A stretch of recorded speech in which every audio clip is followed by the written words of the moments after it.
Gracias, estamos de vuelta. Les recuerdo, estamos platicando con el doctor Emilio Bizarretea, un experto en asuntos de seguridad.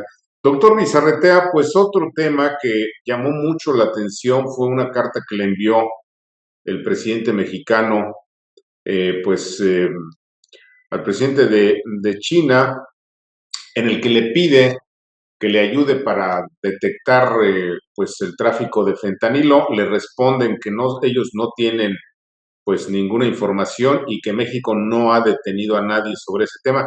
¿Frente a qué estamos? Mucha gente cuestionó esta carta del presidente mexicano. eh, en algunos medios se le ridiculizó al propio mandatario. ¿Qué significa esto? Quiero entender que la posición al emitir esta carta por parte del presidente mexicano al, al ministro chino nos permitía tener un acercamiento directo para fortalecer la relación y obtener una respuesta inmediata. Pero debo decirlo de esta forma, nosotros contamos con una cancillería experimentada y con respeto lo digo, el presidente debió haber acudido a los buenos oficios y servicios que el canciller ha demostrado en otros momentos. Hacerlo de manera directa, por la razón que haya sido, no justifica que estemos perdiendo los protocolos y con ello el respeto a las distintas naciones con las que mantenemos este tipo de intercambio. La carta fue una carta que pretendía ser comedida, pero señalando de lado el injerencismo estadounidense. Es Claro. decir, podría haber sido leído también como una llamada de auxilio, aunque el presidente dijera que no era ese su sentido.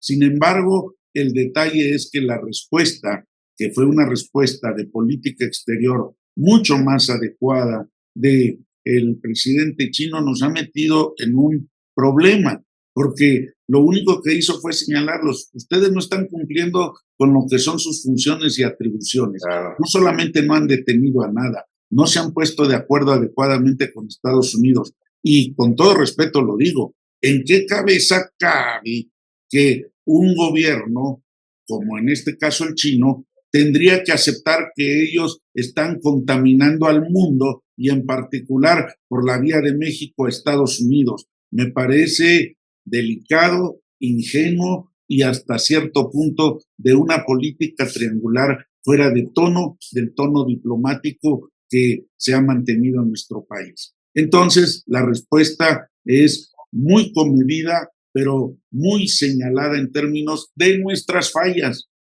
no de las fallas de los chinos.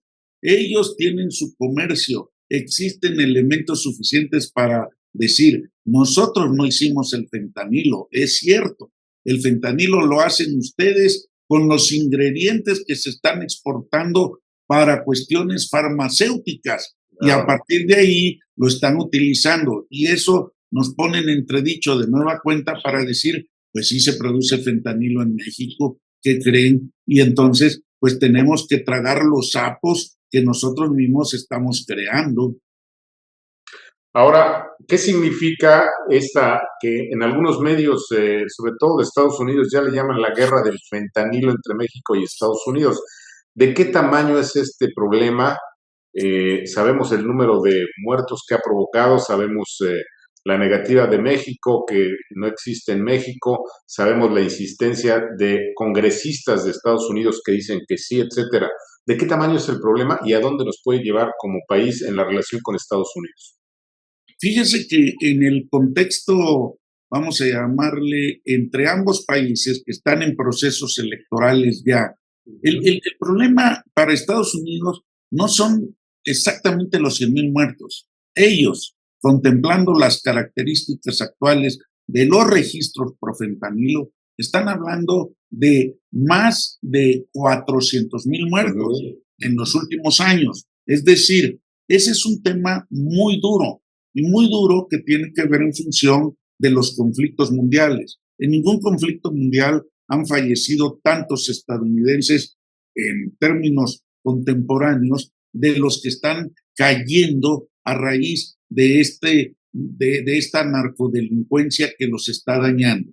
Claro, están solicitando ayuda, claro, están señalando los problemas entre qué instancias intervienen y qué instancias no intervienen. Pero el tema con ellos sigue siendo un tema mayor. Ya no solamente es el tratado de cuestiones económicas o energéticas, tiene que ver con la migración y tiene que ver con su seguridad. Esos encuentros bilaterales que hemos visto y visualizado, que el lenguaje diplomático muchas veces oculta en términos estrictos en las mesas de negociaciones, están señalando precisamente que algo no está funcionando bien. Claro. No solo de la demanda, de la oferta. Y en la oferta es el tema. Ahora, como estamos en un contexto de batallas, vamos a denominarle electorales, claro que los republicanos van a incendiar la pradera señalando que no hace nada el gobierno democrático de Biden. Y claro que nos pasa a traer, pero claro, ese es el costo. Ahora, decir que nosotros, el gobierno mexicano, va a ir a hacer campaña para disminuir ello, pues que somos o no somos injerencistas. Claro, una contradicción. Por otro lado, el pasado lunes el presidente habló sobre pues el tema del general Cienfuegos. Hay un libro por ahí circulando y dijo el presidente que es una venganza de la DEA o fue una venganza de la DEA la detención del general. ¿Cuál es su punto de vista? Es muy delicado culpar a cualquiera, personajes o instituciones o organizaciones sin tener pruebas o sin pretender señalar evidencias más o menos fehacientes. Y ese es un riesgo, y es un riesgo de las mañaneras, que a veces el presidente emite opiniones sin tener un sustento. Mire, hace un momento en una de las preguntas anteriores decía sobre la información. ¿Qué delicado es esto? Cuando el presidente le pide al general secretario que dé el nombre del quien estaba dirigiendo los esfuerzos para la detención de Ovidio, no solamente estaba violando reglas, normas perfectamente señaladas, sino poniendo en riesgo a las personas que habían intervenido en ese operativo. Cuando nos dimos cuenta de la liberación de Ovidio y que él asumía toda la responsabilidad histórica, jurídica, etcétera, etcétera, nos dimos cuenta que precisamente esas confusiones son las que nos generan problemas innecesarios. De este tamaño es ello. O sea, en este momento, si el texto que circula, que usted bien menciona, es falso, pues si quieren entrar a un debate, que lo demanden. Si no, que lo señalen con datos reales. La única manera de acabar con mentiras es poner los datos reales. Y eso es lo que estamos viendo. Este debate del presidente de distraer, de cambiar, de llevar adelante sus ideas, lamentablemente ya no está funcionando. Doctor, se nos terminó el tiempo, desafortunadamente. En otro momento seguimos platicando. Le agradezco, le aprecio. Mucho gusto y a la orden siempre. Gracias. ¿Qué le parece? Una estupenda conversación como siempre, pero todavía tenemos más, no se vaya.